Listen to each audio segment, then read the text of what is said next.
기도드리겠습니다. 하나님, 은혜를 감사합니다. 산으로 바다로 쉬러 갈 때 우리는 이곳 성산에 모여 기도하고 하나님 말씀 상고하게 하신 것 감사합니다.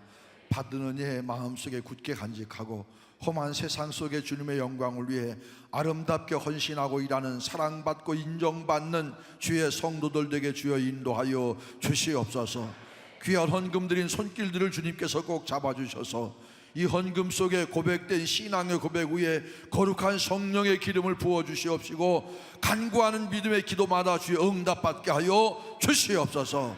말씀을 들을 귀를 열어주시옵시고 말씀을 닮은 마음이 옥토처럼 변화되게 하여 주시옵시고 불러주신 교회 마음껏 섬기고 아버지 하나님 주께 기쁨이 되는 귀한 남은 생애 성도의 삶을 살아가는 저희 모두가 되게 주여 인도하여 주시옵소서.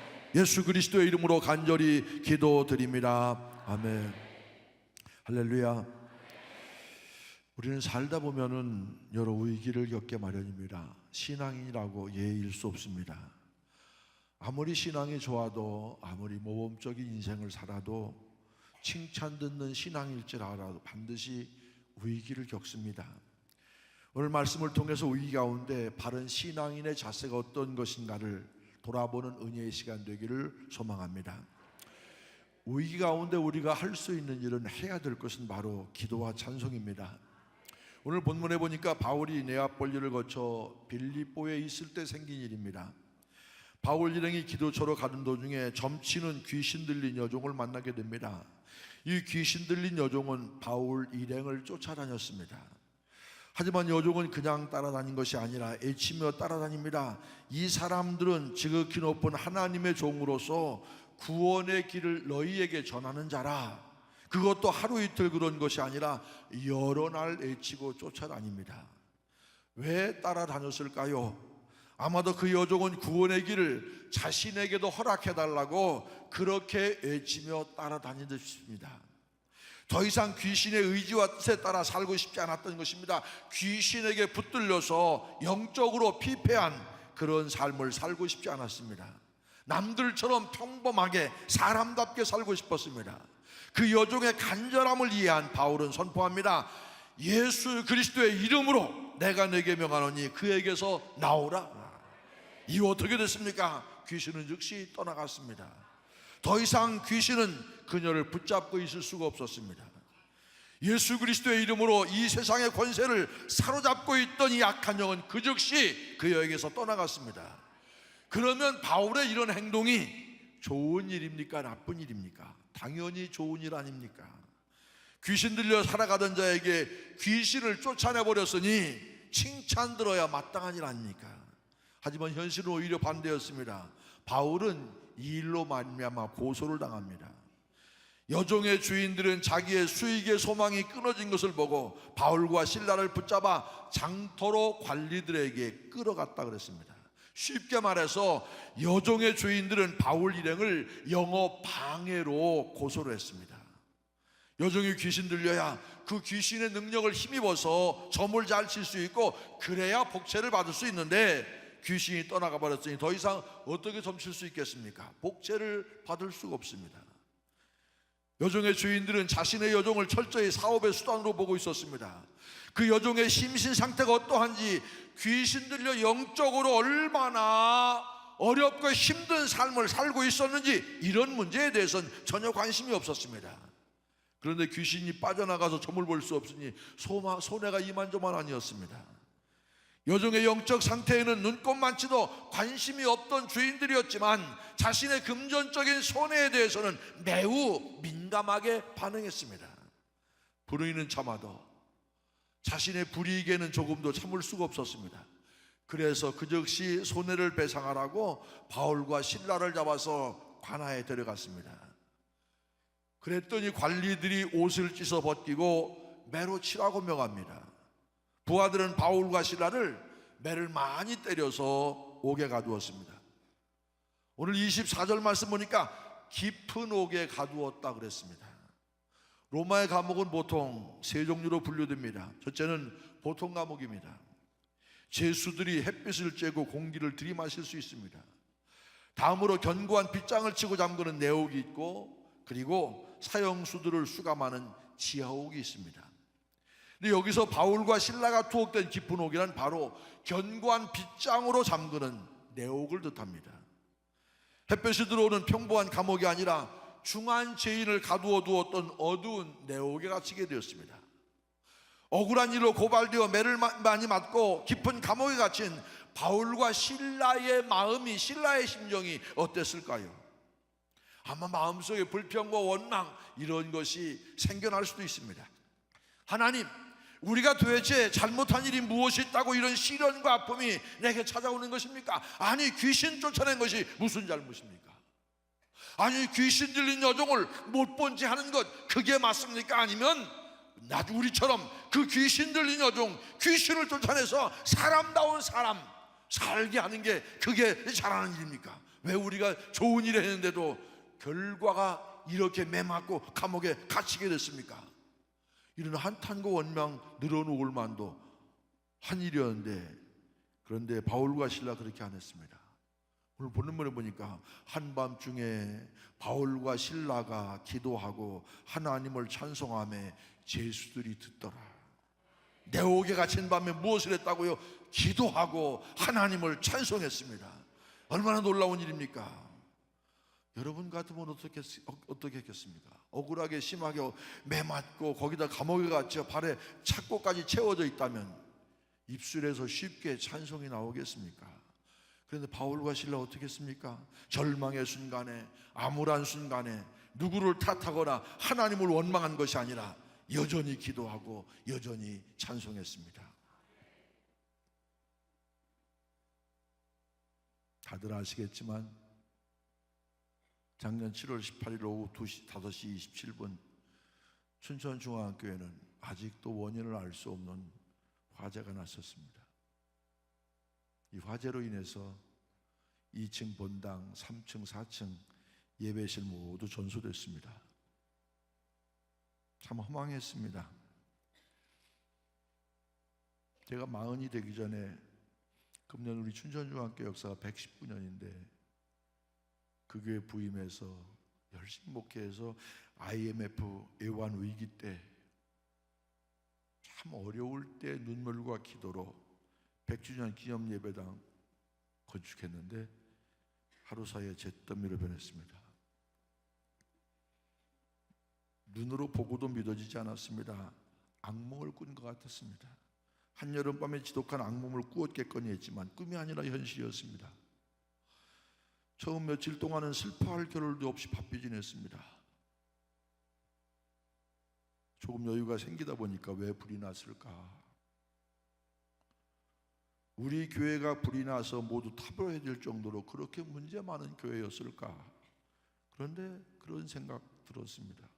문제 없는 교회는 없겠지만 그렇다고 우리 교회가 세상의 지탄을 받을 정도로 재정적인 문제나 무슨 그런 일을 한 적이 없습니다. 그냥 세상의 수많은 교회들처럼 뭐 특별한 교회는 아니었지만 그렇다고 욕먹을 정도로 그렇게 건강치 못한 교회는 아니었습니다. 그런데 왜 하필 우리 교회에 불이 났을까? 그렇지만 문제의 원인의 정신 팔려있기에 헤쳐나가야 될 일들이 산적해 있었습니다. 불이 타버린 교회 물건들을 정리합니다. 아무것도 남아있는 게 없었습니다. 남아있는 건 한 구석에 다 녹아버린 성찬깃밖에 없었어요.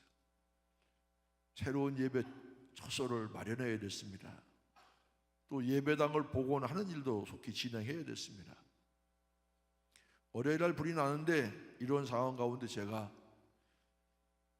목요일 날 먼저 한 일이 뭔 줄 아십니까? 소방서를 찾아갔습니다. 솔직히 저희로서는 소방서 측에 서운한 감정이 없었던 건 아닙니다. 좀 더 신속하고 정확하게 진행해 줬으면 이렇게 참담하게 다 타버리진 않았을 텐데 하는 그런 아쉬움이 왜 없었겠습니까? 그래도 아쉬운 마음이 있다고 그들을 비난해서는 안 되는 일이었습니다. 오히려 생각해보면 감사하죠. 우리 교회를 위해 목숨 걸고 불구덩이 속에 들어간 소방대원들인데 제가 이번에 많이 배웠습니다. 소방대원들이 입는 옷이 800도에 견딜 수 있는데 불이 한참 심할 때는 1000도가 넘다니 거기 들어가면 다 죽는 거 아닙니까? 만일 진화 과정 중에 소방대원에 대한 인명사고로 있었다면 우리 교회 화재와 비교할 수 없는 비난의 대상이 되었을 겁니다. 그래도 어떠한 인명사고도 없이 화재가 진압된 거 생각해보면 감사한 일 아닙니까?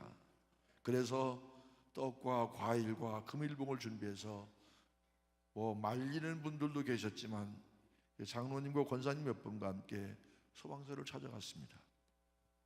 우리 교회를 위해 목숨 걸고 불을 꺼주셔서 감사하다고, 아무런 인명피해 없이 진화된 것만으로도 얼마나 감사한지 모른다고 정말 수고하셨다고. 그들은 받으려고 하지 않았습니다. 왜? 자기들도 미안하니까. 그랬더니 그 이후부터 놀라운 일이 벌어집니다. 교회에 대해서 또 이 제일 난리치는 게 이단들입니다. 어떻게 하나님의 교회가 불이 나느냐. 저는 댓글을 잘 안 봅니다. 남이 뭐라 그러는 거 별로 신경 안 씁니다. 일시에 모든 일이 다 잦아들고 그리고 조용해졌습니다. 제가 불나고 나서 가장 잘한 일 생각해보면 이것이 바로 우리의 상황을 반전시킨 일이라고 생각해요. 마치 만일 그때 제가 그분들에게 감사하지 않고 그분들을 희생양 삼아서 당신들이 성실하게 불을 끄지 않고 이러는 문제가 있어서 그렇게 내가 그들을 비난하는데 앞장섰다면 우리는 스스로 계속해서 새로운 비난의 대상을 찾게 바빴을지 모릅니다.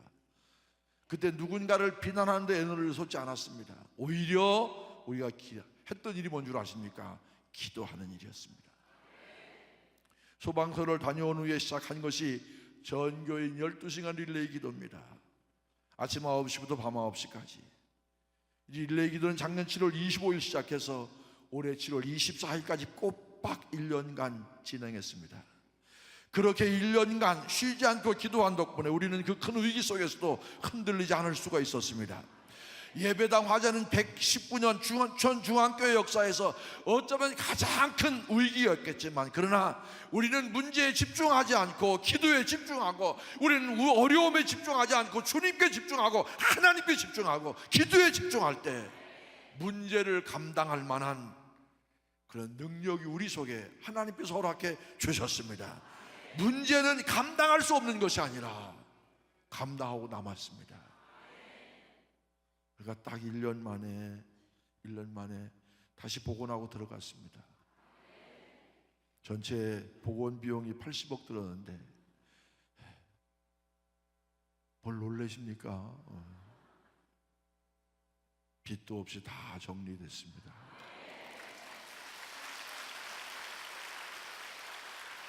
여러분, 우리는 인생 가운데 수많은 문제를 겪기 마련입니다. 재정의 문제, 부부간의 문제, 자녀의 문제, 직장의 문제. 그런데 문제에 빠져들다 보면 그 문제 해결하기가 점점 더 어려워집니다. 문제 때문에 힘들어한다고 그 문제가 해결되지 않습니다. 헤어나오려고 애쓰면 애쓸수록 더 깊은 문제의 수렁에 빠져들 수 있습니다. 문제 가운데 있을 때 그 문제를 주님께 맡기고 바울과 실라처럼 기도하며 찬송할 수 있기를 바랍니다. 그 기도와 찬송이 바로 우리 인생을 살릴 수 있습니다. 그 기도와 찬송 가운데 있을 때 주님께서 지혜를 주시고 길을 열어 주실 줄로 믿습니다. 주님께서 문제 해결에 능력을 주시고 그 일을 헤쳐나갈 수 있는 지혜도 허락해 주실 줄로 믿습니다. 바울과 실라처럼 인생의 위기 가운데 있을 때 기도하고 찬송할 수 있는 우리 중부연의 모든 성도들 되시길 주님의 이름으로 간절히 축원을 드립니다. 하나도 위기 가운데 있을 때 우리가 반드시 해야 될 일, 주님 만나야 합니다. 바울과 실라가 감옥에서 기도하며 찬송하고 있을 때였습니다. 갑자기 놀라운 일이 벌어졌습니다. 이에 갑자기 큰 지진이 나서 옥토가 움직이고 문이 곧 다 열리며 모든 사람의 매인 것이 다 벗어진지라. 지진이 일어났고 그로 인해 옥문이 열렸고 발에 맨 차고가 다 풀렸습니다. 갇혀있던 죄수들이 도망을 칠 수 있는 절호의 찬스가 왔습니다. 그런데 이로 인해 가장 스트레스를 많이 받은 사람이 있었습니다. 누구였습니까? 담당 간수였습니다. 간수는 자다가 깨어 옥문들이 열린 것을 보고 죄수들이 도망갔다고 여겼습니다. 아마도 이 간수는 책임감이 무척 강한 사람이었던 듯 싶습니다. 어쩔 수 없는 천재지변으로 인한 일이었지만 어쨌든 자신이 담당하고 있는 시간에 그런 일이 벌어졌으므로 자신이 책임져야 된다고 생각했습니다. 그리고 그 책임감에 스스로 어쩔 수 없어 자신의 목숨을 스스로 끊으려고 했습니다. 그때였습니다. 바울이 외칩니다. 바울이 크게 소리질러 이르되 내 몸을 상하지 말라, 우리가 다 여기 있노라. 바울이 왜 소리쳤겠습니까? 간수를 살리기 위해서.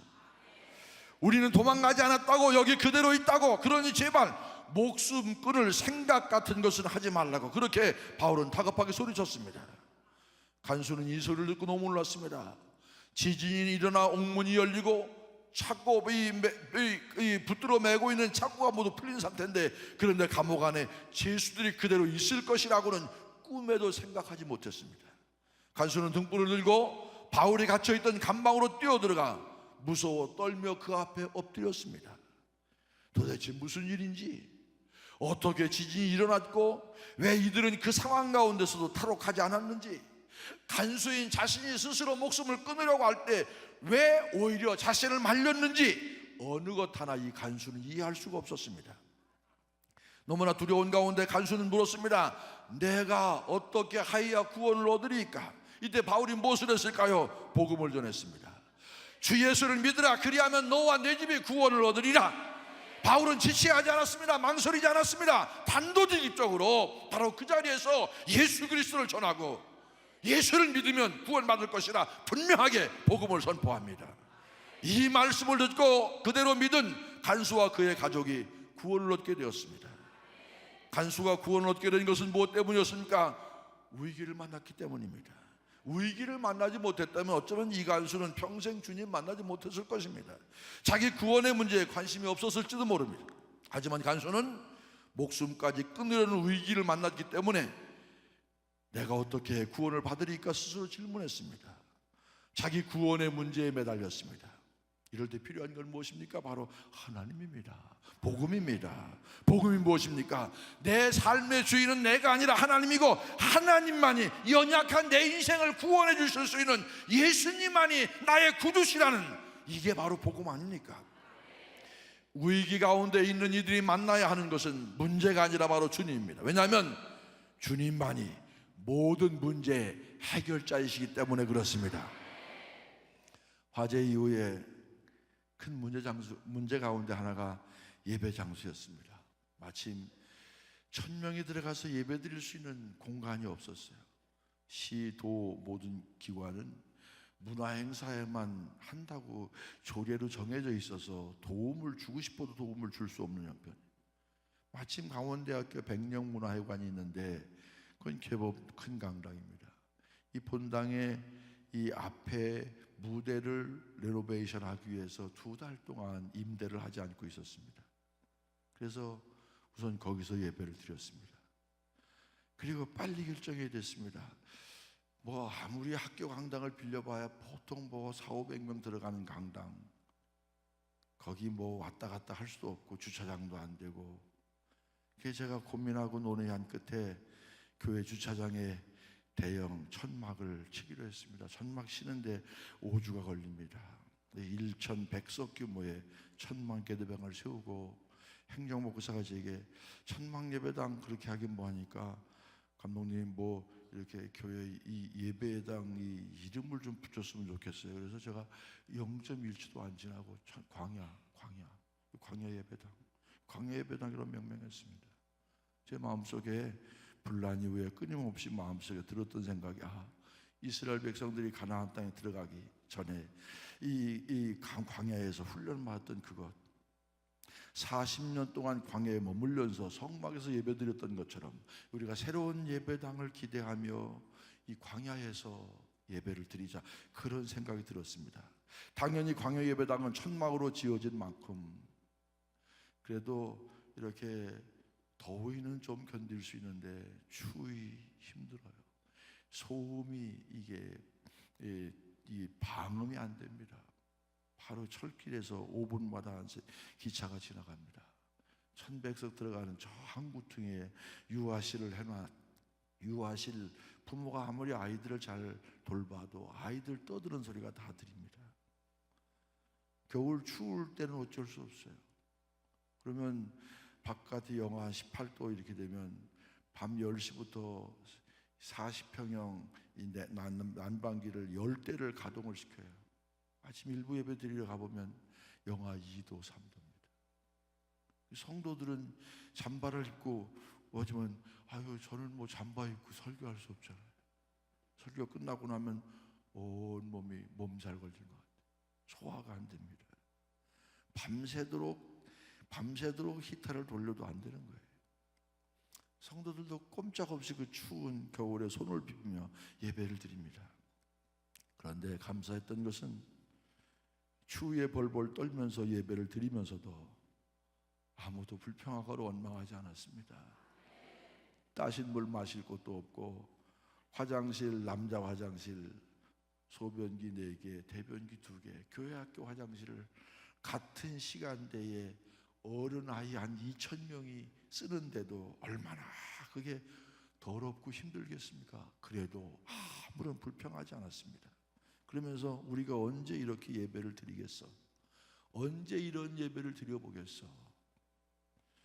그렇게 광야 예배당에서 예배를 드리면서 가장 핵심적인 일은 뭐냐? 자신을 돌아보는 일입니다. 혹시 하나님 앞에서 그동안 우리의 신앙생활이 아니라고 나태했던 것은 아닌가? 정말 나는 하나님 앞에 신실하고 정직한 신앙인이었나? 정말 하나님 앞에 나는 바로 살았나? 그렇게 두렵고 떨림으로 자신을 돌아보며 회개했습니다. 나의 죄를 모두 태워달라고, 이 광야 예배당 기간 동안에 성령의 불로 나의 죄를 태워주시고 진정한 예배자로 거듭나게 해달라고 주님께 간절히 기도를 드립니다. 비록 눈에 보이는 예배당은 불타없어졌지만 눈에 보이지 않는 마음의 성전만큼은 바로 세워질 수 있기를 간절히 소망하며 예배를 드립니다. 광야에서 참된 예배자, 주님을 뜨겁게 만나는 예배자로 거듭나지 않는다면 아무리 멋진 예배장 세워놔도 예전의 모습으로 금방 돌아간다면 무슨 소용이 있겠는가? 이 광야 예배당에서 우리가 정말 하나님 받으시는 그런 예배를 드릴 수 있는 훈련이 되지 않는다면 아무리 아름다운 예배당을 복원한들 그것이 무슨 의미가 있겠는가? 철저히 자신을 돌아보고 하나님 앞에 예배자로 서간, 그러게 광야 예배당에서의 시간을 자신에 대한 신앙을 돌아보는 성찰의 기회로 삼았습니다. 제가 새 예배당 지난 7월 16일 날 입당했는데 입당을 준비한 영상이 3가지 있는데 그 중에 하나를 제가 여러분께 보여드리고 싶어요. 그런데 그 영상에 나오는 광야라고 하는 그 노래의 가사를 한번 잘 묵상해 보시기 바랍니다. 영상을 함께 보시겠습니다.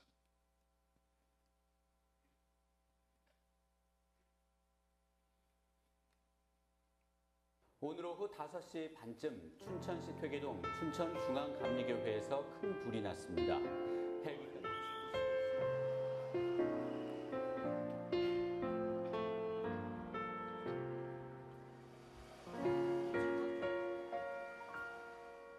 왜 나를 깊은 어둠 속에 홀로 두시는지, 어두운 밤은 왜 그리 길었는지,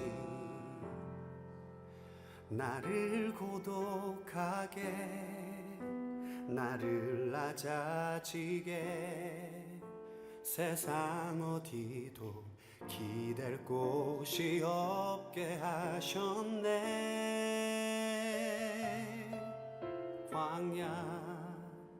광야에 서 있네.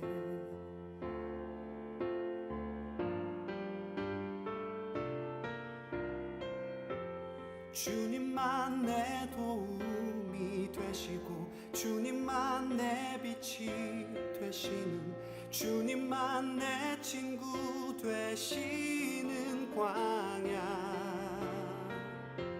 주님 손 놓고는 단 하루도 살 수 없는 곳, 광야에 서 있네. 여러분, 새로운 광야 예배당에 가면 앞에 십자가가 있습니다. 그 십자가 무슨 십자가인 줄 아십니까? 본당에서 녹아내린 청동을 구부려서 만든 십자가입니다. 마치도 광야에서 불뱀에 물렸던 이스라엘 백성들, 십자가를, 놋뱀을 보면 그걸 보면 다 살았던 것처럼 저는 그 십자가를 보고 기도하는 자마다 새로운 생명을 얻는 역사가 나타나기를 소망합니다. 광야 쉽지는 않지만 힘들기는 하겠지만 불편한 것이 한두 개는 아니겠지만 우리 꿈이 있습니다. 가나안에 꿈이 있습니다. 광야에 서 있네.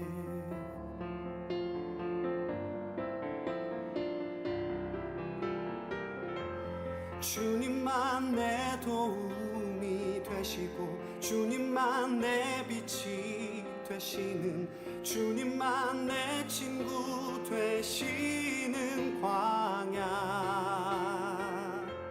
주님 손 놓고는 단 하루도 살 수 없는 곳, 광야, 광야. 주께서 나를 우리는 추운 겨울을 이 광야 예배당에서 보냈습니다. 힘들긴 했지만 그래도 큰 어려움 없이 복원된 새 예배당에 입당을 앞두고 있습니다. 성도 여러분, 지난 1년 이 광야 예배당에서 예배하면서 무엇을 생각하셨습니까? 화제에 의해 우리가 주 앞에 드렸던 수많은 회개의 기도, 우리의 생각과 계획보다 훨씬 세밀하게 우리를 인도하시고 함께하신 주님의 은혜와 사랑에 대한 감사, 회개와 감사가 언제나 우리 속에 살아있기를 소망합니다. 내 꿈도 주님 앞에 내어놓고 오직 주님 뜻만 이루어지기를, 나를 통해 주님만 드러나시기를.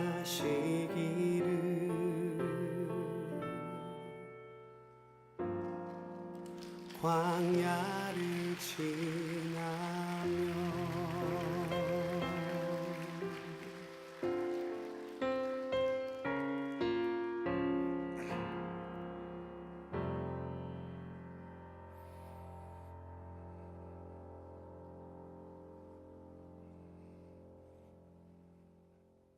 지금도 복원된 저희 교회 본당의 십자가는 불탄 지붕에서 흘러내렸던 청동으로 입혀져 있습니다. 그리고 저희 교회 어딘가에는 불난 흔적을 볼 수 있는 메모리얼 존이 설치가 되어 있습니다. 불났던 그 사건, 광야에서 하나님께 부르짖었던 그 신앙의 경험을 결코 잊을 수가 없습니다. 이런 시간을 보내며 제가 읽었던 책 가운데 하나가 이진희 목사님이 쓴 광야를 읽다라는 책입니다. 이 책에는 시띠나무에 대한 이야기가 등장합니다. 시띠나무는 볼품이 없습니다. 나무가 다 비틀어져 목재로 쓸 수가 없습니다. 꽃도 피지 못하고 열매도 맺지 못하는 나무가 시띠나무입니다. 그늘도 별로 만들어주지 못합니다. 광야를 지나다 보면 가끔 외롭게 서 있는 나무가 바로 시띠나무입니다. 그런데 왜 이런 볼품없는 나무를 가지고 법궤를 만들었을까요? 어쩌면 이유는 매우 단순합니다. 광야에는 이 나무밖에 없었습니다. 척박한 광야에서는 다른 나무가 자랄 수가 없습니다. 그래서 광야에서 구할 수 있는 나무는 시띠나무밖에 없습니다. 하나님께서는 광야를 지난 이스라엘 백성에게 성막을 만들라고 하셨고 다른 나무가 없으니 이 나무를 가지고 법궤를 만들 수밖에 없었습니다. 그런데 여기에 영적인 깊은 의미가 있습니다. 시띠 나무는 광야에서 참고 견디며 살아남았기 때문에 하나님께 가장 귀하게 쓰임받게 되었습니다. 성경에 등장하는 하나님께 쓰임받은 사람들 늘 이랬습니다. 야곱은 야복 강가에서 자신의 모든 것을 내려놓고 하나님과 씨름한 후에 이스라엘이 될 수 있었습니다. 요셉은 이집트의 노예로 팔려가서 감옥에 갇혔던 그런 경험 후에 총리 대신이 될 수 있었습니다. 모세는 40년의 광야 생활을 거치고서야 이스라엘을 이끄는 지도자로 거듭날 수 있었습니다. 광야에서의 인고의 세월을 견디며 살아남았을 때 그들은 하나님의 귀한 종이 될 수가 있었습니다. 그런 시련과 아픔의 시간을 겪었기에 그들은 교만하거나 자랑하지 않고 늘 하나님 앞에 겸손했습니다. 자신이 특별해서가 아니라 하나님의 역사가 특별했기 때문에 쓰임받은 것이라는 사실을 알기 때문에, 그래서 늘 어느 자리에서나 묵묵히 자신의 직무에 최선을 다했습니다. 이번 중부위원회 평신도 수련의 주제가 사랑으로 화합하여 선을 이루는 교회입니다. 어떻게 이런 교회를 이룰 수 있습니까? 바라기는 이 시띠나무와 같은 사람들을, 바로 내가 바로 이 시띠나무와 같은 사람들, 이 사실을 깨달을 때 시작될 수가 있습니다. 내가 교회를 좌우지우지 문제가 생깁니다. 그저 하나님께 내가 쓰임받을 수 있다는 사실, 그 사실에 감사하고 그 사실에 감격할 때, 그럴 때 교회는, 연애는 화합이 이루어질 수가 있습니다. 여러분, 주 앞에 자랑할 것이 무엇이 있습니까? 교만할 것 없습니다. 불이 막 나니까 인간이 할 수 있는 게 아무것도 없어요. 어떻게 진 교회인데 불 나는데 아무것도 할 게 없어요. 내 능력, 내 지혜, 내 체력, 내 학력, 이런 것으로 쓰임받는 것이 아닙니다. 그저 나의 나된 것은 모두 주님의 은혜인 줄로 믿습니다. 시띠 나무 같은 내 연약함까지 들어쓰시는 하나님의 능하신 손에 붙들림 받을 때 내가 바로 쓰임받을 수 있음을 깨달으시기를 바랍니다. 겸손한 마음으로 주님께 붙들릴 때 사랑으로 화합하며 선을 이루게 될 줄로 믿습니다. 참으로 광야에서 만난, 주님을 만난 여러분들을 통해서 중부연회가, 각 교회가 더욱 부흥하고 성장하고 발전하기를 주님의 이름으로 간절히 축원을 드립니다. 기도하겠습니다. 하나님, 은혜를 감사합니다. 2박 3일 받은 바 은혜를 간직하고 하나님께 쓰임받는 기쁨과 감사와 감격이 언제나 우리 마음속에 살아있게 하여 주시옵소서. 나 때문에 하나님이 기뻐하시고, 나 때문에 교회가 부흥되고, 나 때문에 사랑과 화합이 이루어질 수 있도록 하나님의 역사에 참여하는 귀한 성도들, 귀한 임원들 다 될 수 있도록 주여 축복하시고 역사하여 주시옵소서. 예수 그리스도의 이름으로 간절히 기도드립니다. 아멘.